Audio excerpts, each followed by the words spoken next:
Bienvenue chez nous pour le 11e épisode du podcast des nous. On va parler du studio Ghibli. Ouh!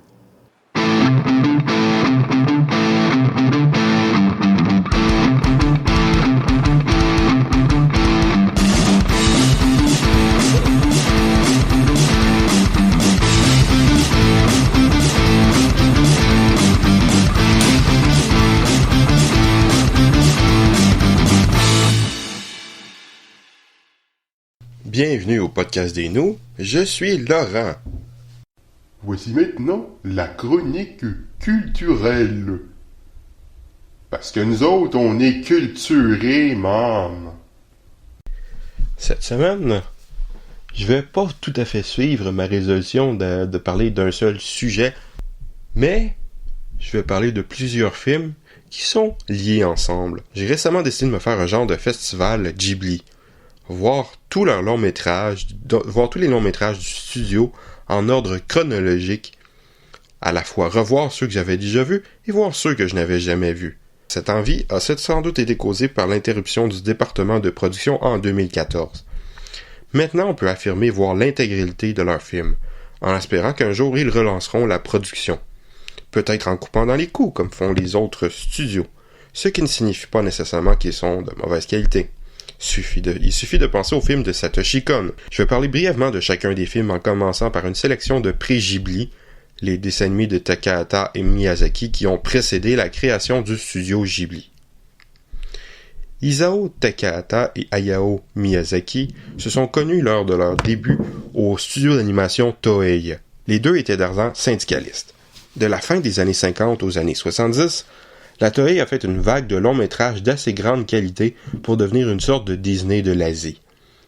Mais la production de séries pour la télévision avait pris une place de plus en plus importante au sein du studio. En 1968, Takahata a eu l'occasion de réaliser son premier film avec Miyazaki travaillant au design et au scénario, Russe Prince du Soleil. Cet excellent divertissement pour la famille est un film de très grande qualité malgré un échec commercial. Une belle aventure pour tous dans la grande lignée des films familiaux avec une très belle animation et un visuel qui peut possiblement laisser préfigurer les futurs films Ghibli, mais d'une traduction, ma foi, assez différente. Pour un moment, le film m'a fait un peu penser aux mystérieuses cités d'or de par le feeling, le type de personnage. Peut-être des gens ayant travaillé sur ce film auront par la suite travaillé sur cette série. Ce très grand film, qui mériterait d'être reconnu comme un classique, mériterait bien un 4. Pour ceux qui n'ont pas écouté les précédents épisodes ou qui ne s'en souviennent pas, je donne une note sur 5. 5 étant un chef-d'œuvre, 4 étant une œuvre qui réussit parfaitement son objectif, 3 étant un divertissement honnête, 2 étant une œuvre moyenne, 1 étant une œuvre mauvaise, et 0 étant une nullité absolue, 4 sur 5 c'est une très très très bonne note.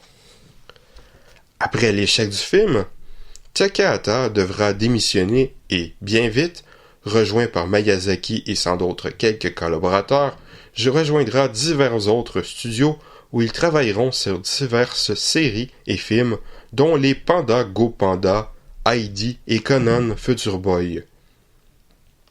Miyazaki aura finalement l'opportunité de réaliser son premier film en 1979 avec le second film animé consacré au personnage de Lupin III, Le Château de Cagliostro. Aussi bon soit ce film et proche des futurs Ghibli, il n'est certes pas irréprochable. Il est notamment assez peu fidèle à l'esprit de Lupin III, ce film est plus un film de Miyazaki qu'un film du personnage. La vision de Miyazaki est plus romantique que l'humour bête et méchant et nettement plus adulte de Monkey Punch. On est presque plus proche du personnage d'Arsène Lupin que de son fameux descendant. Dans ce film fort sympathique et tout de même amusant, on suit les aventures de Lupin III qui, cherchant l'origine d'une fameuse fausse monnaie, va se retrouver au milieu d'une bien intrigante affaire où il va porter secours à une jeune demoiselle en péril. Il sera bien sûr entouré de toute sa galerie de personnages habituels. Pour ceux qui ne connaissent pas Lupin III, Celui-ci serait le descendant du fameux personnage littéraire français d'Arsène Lupin. Comme son ancêtre, il est un grand cabrioleur, mais il n'est pas vraiment un gentleman, du moins normalement. Il est plutôt un pervers, ce que l'on peut voir dans une seule scène de ce film où il est plutôt, en général, un gentleman. La série Lupin III se veut une comédie. Lupin est entouré de quelques alliés. Son plus fidèle est l'expert au tir Jigen. Il est aussi accompagné par Goemon, descendant d'un fameux épéiste de l'histoire japonaise. Goemon peut trancher à peu près tout et n'importe quoi. Personnage plutôt anachronique de par son attitude et habillement d'une autre époque. Il y a aussi Fujiko Mine, qui parfois les aide mais souvent leur dérobe leur butin, profitant de ses charmes et du faible de Lupin pour celle-ci. Dans ce film, par contre, elle se débrouille par elle-même plutôt que d'user de ses charmes, ce qui n'est pas tellement surprenant, Miyazaki étant, après tout, plutôt féministe. Lupin est aussi poursuivi par l'éternel Zenigata, un policier descendant d'un fameux personnage détective japonais. Malgré que ce film ne soit pas fidèle, il est tout de même un excellent divertissement avec notamment sa fameuse course-poursuite en voiture vers le début du film. Je lui donne donc une note de 3. Goshu le violoncelliste est un film de Takahata sorti en 1982. Petit film tranquille à propos d'un musicien inspiré par sa rencontre avec divers animaux qui viennent le visiter durant la nuit. Film fort sympathique et intéressant, mais pas particulièrement passionnant, ce film reste tout de même plutôt amusant et se mérite un 3. Surtout, il y a eu en 1984 le fameux Nausicaa, adapté par Miyazaki d'après sa propre série de mangas qui ne sera terminée que bien des années plus tard. À l'origine, l'histoire avait été proposée comme projet de film et refusée. Miyazaki s'est mis à la faire sous forme de série de mangas. Le succès du manga a entraîné l'intérêt de l'anime. Produit par Takahata et réalisé et écrit par Miyazaki, ce film légendaire nous relate les aventures de la princesse Nausicaa de la Vallée du Vent, qui vivait au sein de son peuple, de son petit village fort sympathique, dans un futur post-apocalyptique où la société telle que l'on connaît a disparu et où poussent d'étranges forêts où vivent des insectes géants. Tout se passait bien dans la vallée, jusqu'à ce que s'écrase un engin volant portant une mystérieuse cargaison et jusqu'à ce qu'une armée vienne envahir la vallée pour récupérer cette cargaison qui serait nul autre que l'un des géants ayant causé la fin du monde. Il se trouve endormi. Ce chef-d'œuvre est mon film préféré du cinéaste malgré une animation peut-être inférieure aux futures productions Ghibli, mais tout de même de très haut niveau, une musique qui fait pas mal années 80, ce qui n'est pas un défaut pour moi. Je donne donc à Nausicaa un 5. Le succès du film a entraîné la création de Ghibli pour faire un autre film avec à peu près la même équipe. Le Château dans le ciel, sorti en 1986. Ce film d'aventure pour toute la famille nous raconte les aventures de deux enfants, un jeune mineur et une fille tombés du ciel en flottant tranquillement grâce à un bijou mystérieux dont veulent s'emparer l'armée d'une nation et des pirates de l'air.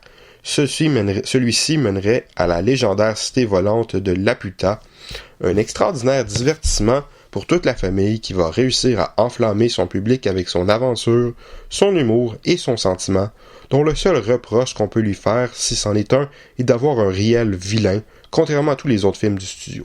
Je donne donc au Château dans le ciel une note de 4. Les deux cinéastes ont ensuite chacun réalisé un film en même temps. Le tombeau des Lucioles de Takahata et Mon voisin Totoro de Miyazaki. Le premier est sans aucun doute le plus grand film sur la survie des enfants durant la guerre. Pour ceux qui se rappellent de ma chronique sur Barfootgen, j'avais déjà parlé du tombeau des Lucioles, qui, comme ce dernier, est un chef-d'œuvre, peut-être même encore plus, qui se mérite bien sûr lui aussi un 5. Il est impossible de voir ce film sans pleurer, à moins d'être un robot. Mon voisin Totoro est quant à lui un film pour les tout-petits, mais que les adultes aussi peuvent apprécier de par sa grande qualité, sa poésie et son contexte. J'ai entendu plusieurs personnes dire que c'était leur Ghibli préféré. Deux petites filles viennent s'établir dans une nouvelle maison en campagne avec leur papa, alors que leur maman est à l'hôpital.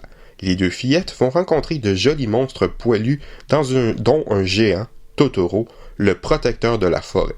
Ce film fort mignon et sympathique se mérite bien au moins un 3 et même fort possiblement un 4. Miyazaki nous berce ensuite avec Kiki la petite sorcière, un film qui s'adresse avant tout aux filles, surtout les préadolescentes et jeunes adolescentes, mais qui peut intéresser tout le monde. Paraît-il que ce film fut inspiré par une journée que Miyazaki a passée à observer les jupes des filles s'envoler au vent. Dans ce film, Kiki a 13 ans, l'âge pour les jeunes sorcières d'aller vivre par elles-mêmes pour un an, seule avec son chat noir parlant, ceci faisant partie de leur entraînement de sorcellerie. Kiki va se partir un commerce de livraison en balai volant. Elle va aussi rencontrer un petit garçon qui semble bien l'aimer, un couple de pâtissiers qui vont lui offrir l'hébergement en échange d'un peu d'aide, et une jeune artiste peintre. Un très beau film sur le fait de grandir qui se mérite lui aussi un 4. Takahata nous offre Only Yesterday, un film à propos d'une femme qui va prendre ses vacances sur une ferme. Ce film nous raconte un peu sa vie à la ferme, mais aussi des souvenirs de lorsqu'elle avait 10 ans qu'elle se remémore. Lorsque j'avais déjà vu ce film auparavant, il m'avait semblé sympathique mais moyen. Après l'avoir revu, je me demande comment j'ai pu ne pas ressentir plus. Je devais avoir un cœur de pierre ou plus sérieusement, ne pas être dans le bon mood. Ce film est sans doute plus pour les adultes que pour les enfants de par sa tranquillité, sa thématique, son esprit. Mais il peut être vu par tous et est d'une grande richesse émotionnelle, un autre chef-d'œuvre signé Ghibli auquel je donne la note de 5. Porco Rosso serait sans doute l'idée du cool par Miyazaki. Un homme ayant la forme d'un cochon, Porco Rosso est chasseur de primes et poursuit les pirates de l'air au-dessus de la mer Adriatique. Bien évidemment, ce n'est pas tout ce qui se passe, il a son passé, ayant déjà fait la Première Guerre mondiale, et son ancienne relation avec une jolie femme chanteuse, son avion aura besoin d'être construit, une fille mécano va vouloir l'accompagner, etc. Cet excellent divertissement pour toute la famille enchantera les adultes de par son sujet, son style et son propos, et les enfants de par son humour et son aventure, bien que le public cible soit sans doute plus les adultes. En plus, Jean Reno fait la voix de Porco Rosso dans la version française, donc un 3. C'est un divertissement fort sympathique. Le téléfilm Ocean Waves a été créé pour donner l'opportunité à la jeune génération engagée avant Only Yesterday de prendre le contrôle créatif. Ce film réalisé par Tomomi Mochizuki, malgré un budget qui se voulait plus petit pour la télévision, demeure dans la tradition du studio d'une grande qualité technique. Peut-être à budget un peu plus bas que les autres productions du studio, mais toujours d'un excellent niveau, surprenant pour un téléfilm. Un jeune homme nous relate ses souvenirs de l'école secondaire, à peine quelques années plus tôt, de ses relations avec son meilleur ami et une fille qui venait d'être transférée depuis Tokyo. Ce film fort sympathique, plein de nostalgie et plutôt mignon, nous offre un très bon moment, donc un 3. Pompoko. Takahata nous prend ce film sur un groupe de tanuki, un genre de raton laveur japonais, essayant de combattre les plans humains de développement dans leurs montagnes de la région de Tokyo, notamment avec leur capacité de transformation. Le film est plutôt amusant avec les tanuki qui pensent souvent à s'amuser et faire la fête. Il y a une certaine profondeur sans que le message ne nous soit trop frappé sur la tête, mais le film me semble beaucoup trop ancré dans la culture japonaise pour être apprécié à sa juste valeur en Occident. Même pour mon propre goût, l'utilisation d'un narrateur omniprésent n'aide pas à aimer ce film. Le film se révèle donc plutôt intéressant, pertinent et par moments amusant, mais me semble en général rester plutôt moyen et un peu long, donc un 2. Si tu tends l'oreille, l'unique film de Yoshifumi Kondo que Takahata et Miyazaki envisageaient comme leur nouvelle vague, un potentiel successeur. Hélas décédé peu de temps après. Une fille rêveuse, romantique, en suivant un chat ou son intérêt pour la bibliothèque, va notamment rencontrer un gars dont elle va tomber amoureuse, et cette rencontre va la pousser à se mettre à l'épreuve d'un point de vue créatif. Certes pas un chef-d'œuvre, ce film aurait pu être un peu plus poli, quoique ce n'est pas nécessairement un défaut, comme le dit le film lui-même. Ressentant peut-être un peu trop l'héritage de Miyazaki et Takahata, cela n'empêche ce film d'être fort sympathique, mignon tout plein et significatif. Un très très bon moment à passer. 3. Princesse Mononoke. Miyazaki nous crée un film assez similaire à Nausicaa, mais aussi assez différent. Comme son prédécesseur, Princesse Mononoke nous propose une grande aventure épique tout en faisant preuve de retenue, de délicatesse, de profondeur. Ce film s'adresse lui aussi à un public d'enfants plus âgés ou sinon d'adultes, les plus petits risquant d'être effrayés. Mais ce film ne nous présente pas un hypothétique futur lointain, mais un mythique passé. Il se déroule durant l'ère féodale japonais, quoiqu'à l'époque où les armes à feu étaient entrées au Japon, mais aussi une époque fantaisiste avec la puissance de la nature, la présence des dieux, des animaux géants. Ce film nous relate l'histoire d'un jeune homme maudit après avoir vécu un démon attaquant son village. Celui-ci va se mettre à voyager vers les terres d'où vient le démon en portant un regard sans haine. Il y découvrira les affrontements entre les dieux de la forêt et les humains, d'un village minier qui construit des armes à feu. Il y verra la princesse Mononoke, une jeune femme élevée par les loups, la beauté de la forêt et la vie des hommes. Bien, ce grand film épique, bien que clairement pacifiste, est aussi écologiste et plutôt féministe, bien sûr, fait dans la délicatesse, la subtilité et la profondeur. Un autre chef-d'œuvre qui se mérite un 5. Mes voisins les Yamada. Pour ce film, Takahata se base sur une série de strips comiques japonais à propos d'une famille typique de la classe moyenne. Le film semble pas mal suivre la structure de la BD, puisqu'il est basiquement une suite de scénettes humoristiques disjointes. En résulte un film plutôt sympathique et par moments amusant, mais très anecdotique, ni réellement passionnant. Tout de même mieux, je crois, que les dessins animés de Charlie Brown. Le film se démarque de par son style visuel. L'utilisation des couleurs dans un style aquarelle est intéressante. Le film réussit à avoir une animation intéressante pour le style graphique, mis à part quelques plans qui sentent un peu trop l'utilisation d'outils informatiques, sympathiques, mais sans plus.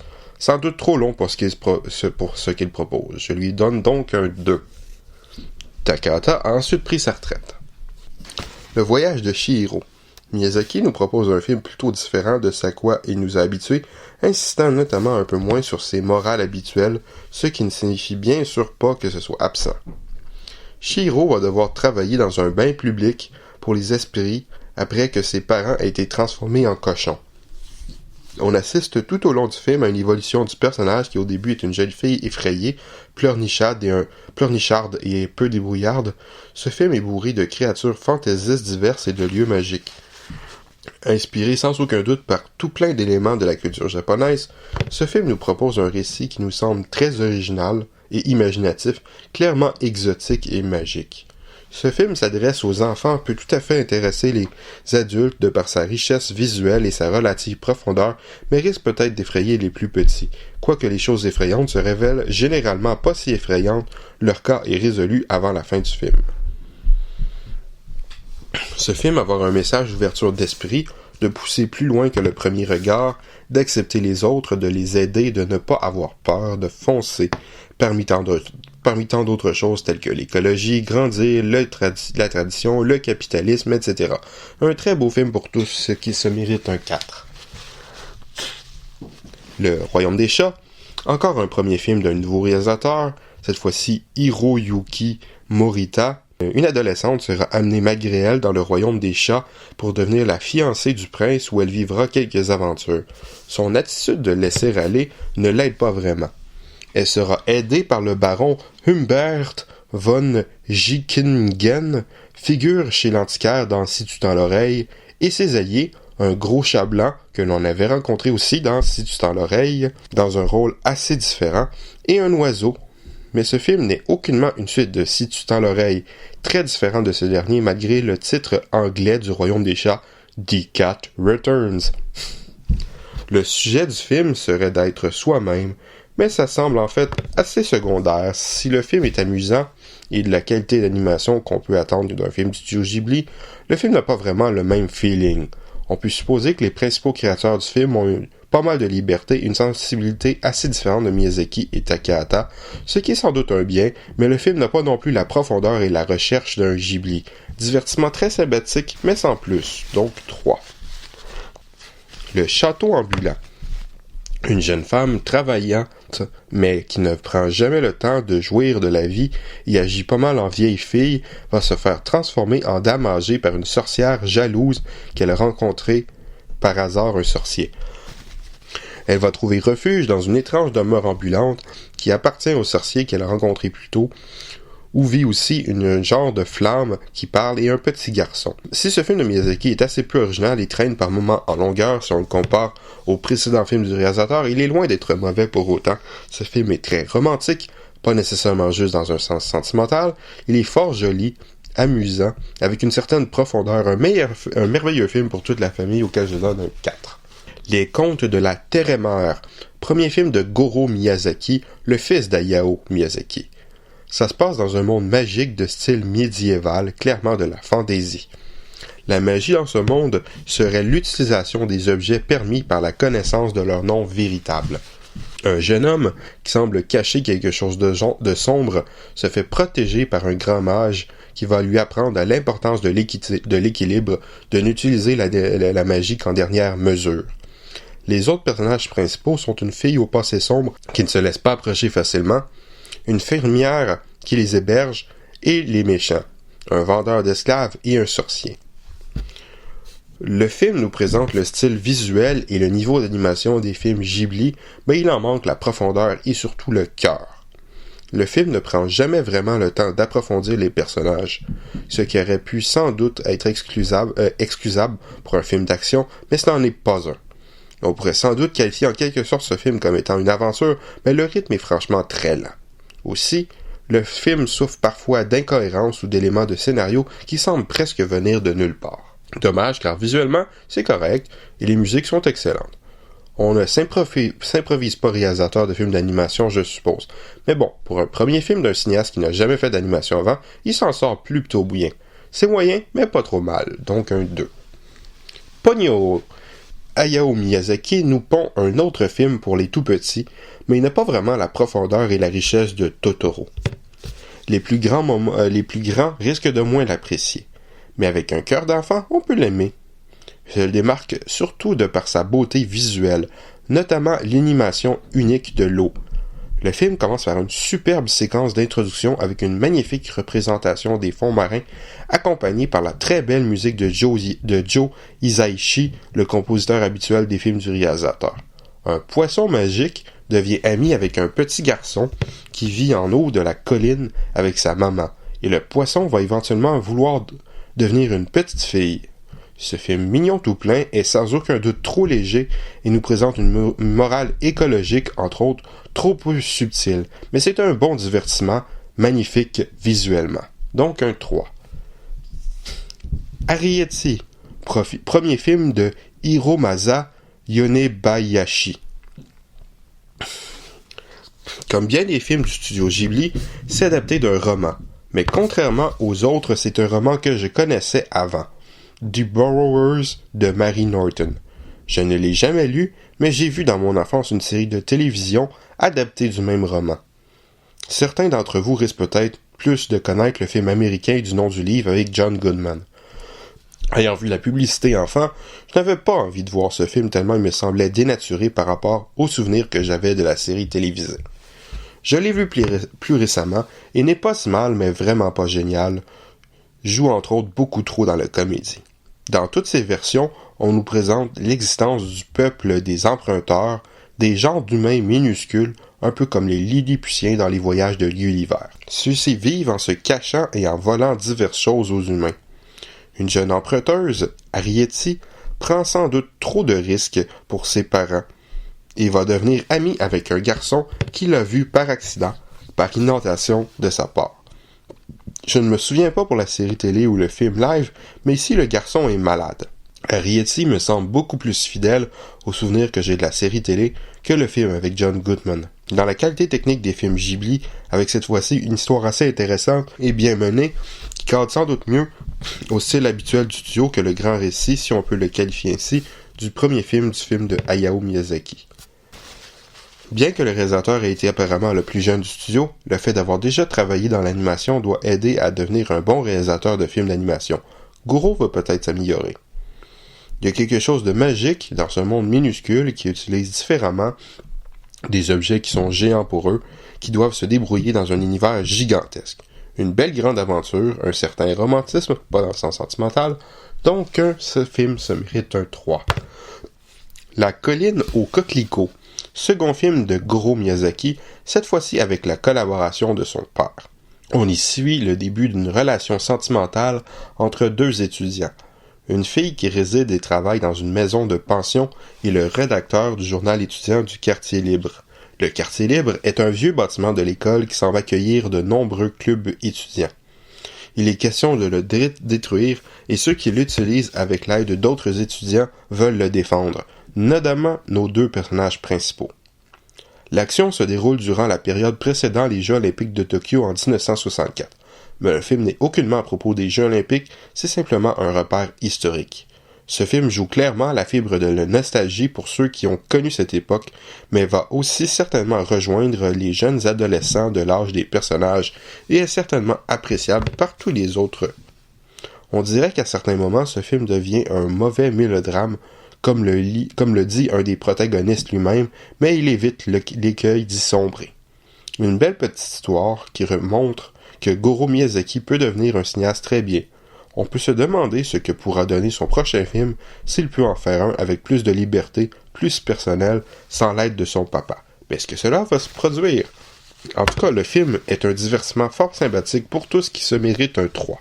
Le vent se lève, dernier film d'Hayao Miyazaki, avant de prendre sa retraite, assez différent de ses films habituels. Pas un grand récit fantaisiste, mais un portrait réaliste de la vie d'une personne. On aurait presque plus pensé que c'est un film de Takahata, mais non, on reconnaît tout de même d'une certaine façon les traits de Miyazaki et les sujets qui le passionnent. Le film nous raconte la vie de Jiro Horikoshi, un ingénieur d'avion ayant réellement existé, qui a notamment contribué au développement d'avions pour la Seconde Guerre mondiale. On a pas mal l'impression de passer du coq à l'âne tellement les périodes de sa vie sont en général rapidement couvertes, mais bon, une vie est une longue période à couvrir. D'ailleurs, le film ne survole pas toute sa vie. Il ne commence pas à sa naissance, mais à son intérêt naissant pour la conception d'avions, alors qu'il est enfant. Ne se termine même pas avec sa mort, mais plutôt avec la fin de la guerre, semble-t-il. Le film a une approche généralement réaliste, mais est parsemé de diverses scènes de rêves où Jiro Horikoshi rencontre un ancien grand ingénieur italien qu'on présume logiquement comme son idole. Du début à la fin, le personnage semble assez peu émotif, surtout concerné par son travail, la conception d'avions, mais justement pour lui c'est une passion. Le film passe aussi pas mal de temps à dépeindre sa vie sentimentale à certains moments, malgré que lui et sa bien-aimée n'ont dû passer que très peu de temps ensemble, surtout si on l'échelonne sur la vie de Jiro Horikoshi. Le film est avant tout un film de passion, pas très surprenant vu la passion de Miyazaki pour l'aviation. Le choix d'engager Hideaki Anno, connu pour avoir réalisé notamment Gunbuster, Nadia le secret de l'eau bleue, Neon Genesis Evangelion et le film Cutie Honey, tous excellents, ici comme interprète de la voix du personnage principal, semble un choix intéressant pour avoir un jeu réaliste. Pas exagéré comme auraient pu le faire des acteurs, peu émotif puisqu'il n'est pas acteur tout en étant une personne passionnée qui vit certainement pour son travail, qui est aussi sa passion, comme certainement Hayao Miyazaki lui-même d'ailleurs. Je ne me lancerai pas dans les débats houleux quant à savoir à quel point le film est fidèle à la réalité historique de la vie de son personnage ou sur son ambiguïté morale. Je vais simplement mentionner 2 points. Un film basé sur la vie de quelqu'un ne peut, en seulement 2 heures, relater exactement sa vie et ne devrait pas avoir à le faire. Si un film est fidèle au sujet qu'il dépeint, que ce soit la vie de quelqu'un, un fait historique, un fait divers comme les fameux films d'histoire vraie ou même un roman, c'est très bien, mais ce n'est pas l'unique but recherché. Les gens qui font le film choisissent ce qu'ils vont présenter pour communiquer leurs sentiments, leurs préoccupations, souvent aussi pour divertir et dans le but de ramasser de l'argent. Ils font de l'histoire originale la leur, la manipulent pour communiquer ce qu'ils veulent communiquer. Même pour un documentaire, il n'est pas facile de représenter une réalité, il faut faire des choix, le résultat sera biaisé. Il ne faut pas trop en demander d'un film de fiction. Deuxième chose, s'il est vrai que les avions ont été construits pour la guerre, qu'on peut accuser Jiro Horikoshi d'avoir participé à l'effort de guerre, le film le mentionne d'ailleurs à plusieurs reprises sans trop le souligner, ce n'est pas le sujet du film. Le sujet est plutôt sur la conception d'avions, la passion pour le faire, que ce pourquoi ils sont construits. C'est un choix d'Hayao Miyazaki. On peut être en accord ou non, mais débattre sur ce sujet ne changera pas la nature du film, que ce n'est pas son sujet. Ce film peut d'ailleurs être vu comme portant sur le capitalisme et le militarisme qui dénaturent la vraie beauté créée avec passion.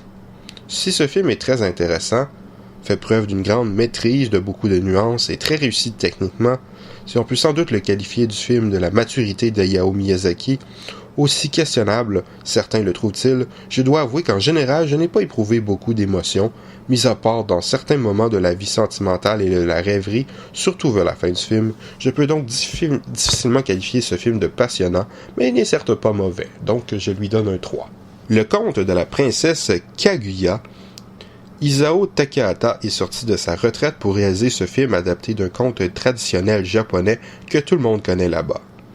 Un coupeur de bambou découvre une toute petite princesse qui va se transformer en bébé après qu'il l'ait montré à sa femme.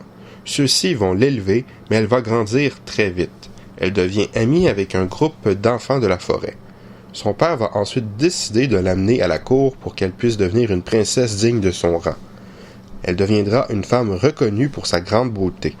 La princesse Kaguya, mais repoussera ses prétendants en leur demandant d'accomplir des tâches impossibles. Je n'aime pas spoiler, mais puisque ce conte est supposé être connu par le public avant de voir le film, je me dois d'en parler. Pour ceux qui préfèrent ne pas en savoir plus, vous pouvez vous boucher les oreilles en chantonnant quelques instants. La princesse Kaguya se révèle venir de la lune, et à la fin, son peuple vient la chercher et va lui donner un habit qui va lui faire oublier sa vie terrestre. Donc, si vous avez les oreilles bouchées, vous pouvez les déboucher, même si vous ne m'entendrez pas dire ça. Ce conte est habituellement accompagné, lorsqu'on le récite, par des illustrations d'enfants. Du moins, si je me fie à ce que j'ai vu dans d'autres dessins animés japonais. Sans doute, suite à cette tradition, Takahata a décidé de donner au film un style illustré, en s'aidant de l'outil informatique, de lui donner des traits au crayon de couleur ou de l'aquarelle. Cela donne des couleurs magnifiques, un genre de dessin bien différent et une animation assez unique. Cela me fait presque penser au film de Frédéric Bach tel que L'homme qui plantait des arbres, bien que le conte de la princesse Kaguya n'offre certes pas autant de déplacements de décors que les films de Frédéric Bach. D'une certaine manière, il me fait penser à certains des vieux films de la Toei tels que Le Serpent Blanc, Wanpaku Oji no Orochi Taiji, connu en anglais en tant que The Little Prince and the Eight-Headed Dragon, le Petit Prince et le Dragon à 8 têtes, ou Le Prince Espiègle et l'extermination du serpent géant, et bien sûr Horus Prince du Soleil. En voyant ce magnifique conte d'une grande richesse visuelle se dévoiler devant mes yeux, je me sentais retomber en enfance. J'ai de la difficulté à comprendre comment ce film a pu être déficitaire. Il a effectivement dû coûter une fortune animée, mais comment se fait-il que le public n'ait pas accouru pour voir ce film? Peut-être est-ce attribuable au fait que les Japonais connaissent déjà tous l'histoire et sont habitués de voir ce conte accompagné de ce type visuel. Mais c'est tellement beau à voir en mouvement, un tel moment merveilleux à passer, un tel ravissement, que je ne peux concevoir qu'on ne puisse pas vouloir voir ce film. Ce spectacle visuel époustouflant sera sans doute trop japonais ou enfantin pour certains, mais pour les autres, c'est un chef-d'œuvre absolu auquel je donne une note de 5. Souvenir de Marnie, second film de Hiromasa Yonebayashi, le réalisateur de Arrietty. Une fille qui a par moments des crises de maladie et qui surtout est peu sociable, renfermée, ne semble pas aimer le contact des autres, peu émotive, se fait envoyer pour les vacances d'été chez des amis de la famille dans un petit coin perdu où elle sera attirée par une demeure mystérieuse où elle va se faire une amie en quelque sorte, Marnie. Le film peut paraître par moments un peu étrange, mais tranquillement nous obtenons quelques informations qui viennent donner un sens au film. Ce film a un côté un peu fantaisiste au final, malgré un style plutôt réaliste. Anna, le personnage principal, est bien défini avec une personnalité nuancée, travaillée et intéressante. Les petits mystères ajoutent à l'intérêt du film. Un film plutôt doux, au final assez riche en émotivité et sensibilité, un film très bien pour tous, auquel je donne une note de 3. Hélas, jusqu'à preuve du contraire, ce sera le dernier film du studio Ghibli, en espérant que le réalisateur aura de bonnes opportunités tout de même, et, sait-on jamais, aussi improbable, ça semble devenir avec le temps qui passe, peut-être la branche production de Ghibli renaîtra de ses cendres. Il y a un projet en cours de coproduction qui implique plusieurs pays, plusieurs studios, notamment Ghibli, mais est-ce vraiment une production Ghibli? Je n'en suis pas sûr. Espérons qu'il y aura de vrais films Ghibli à venir. Au revoir et à bientôt!